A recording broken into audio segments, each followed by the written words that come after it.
Les Bambara diront Anisorgomo, les Bété, Ayo, et en Lingala, on dira Mbote. Pour vous souhaiter le bonjour et la bienvenue dans mon nouveau contenu. Alors, je vous propose de rentrer un peu dans les coulisses de l'élaboration des illustrations de la cantine ghanéenne. Comme la plupart des pays d'Afrique, le Ghana regorge de richesses et parmi lesquelles on retrouve l'or, ce qui fait aujourd'hui du Ghana le deuxième producteur d'or d'Afrique. Ah oui, ils sont très riches. L'un des éléments qui a fait pencher la balance en faveur de cette cantine ghanéenne particulièrement, c'est la langue. Alors, ce qu'il faut savoir, c'est que la langue Adangbe est une langue qui est en danger, parce que les personnes qui l'utilisent au quotidien s'amenuisent au fil du temps. Alors, je souhaitais qu'elle marque son temps et qu'elle soit pérenne. C'est pour ça que j'ai choisi de la coopter pour le livre de Cantine et berceuse d'Afrique. Passons maintenant aux éléments culturels qu'on peut retrouver dans les illustrations. On va voir des adinkras. Les adinkras sont des symboles visuels qui ont une signification historique et philosophique. Moi, j'ai une affection particulière pour le symbole relatif à la créativité. Alors, tout le long de la façade, en fait, royale qu'on a représentée dans l'illustration, vous allez voir sur les portes, en fait, dans l'encadrement de la porte, les symboles adinkras qui sont représentés.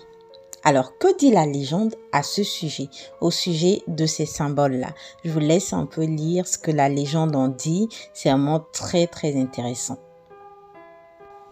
Dans les illustrations, vous allez retrouver d'autres symboles culturels, donc notamment le tabouret en or qui représente un élément sacré en fait de la nation Ashanti et qui est censé posséder en fait un peu l'âme du peuple.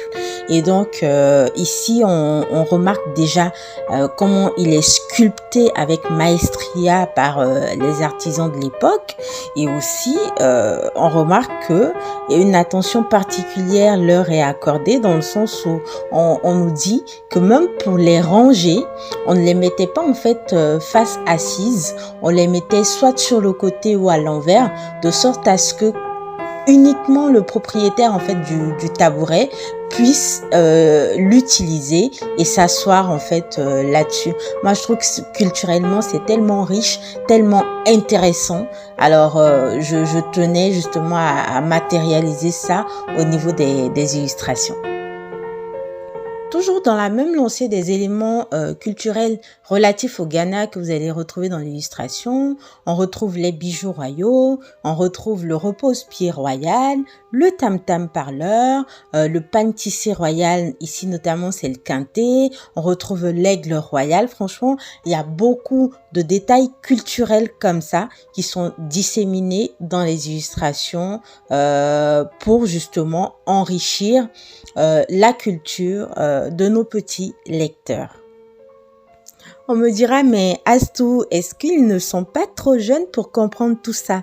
Je dis non, parce que la culture est aussi visuelle. Alors, nos petits bouts ne sont pas du tout trop jeunes. Il n'y a pas d'âge pour apprendre. Voilà.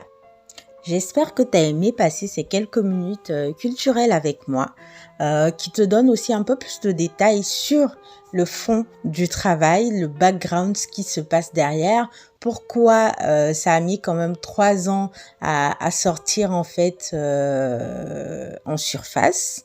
Alors c'est un travail de fond, un travail de précision, un travail aussi avec passion. Donc si tu aimes ce que je fais, n'hésite pas à déjà aimer, à commenter et à partager autour de toi. À bientôt pour de nouvelles vidéos.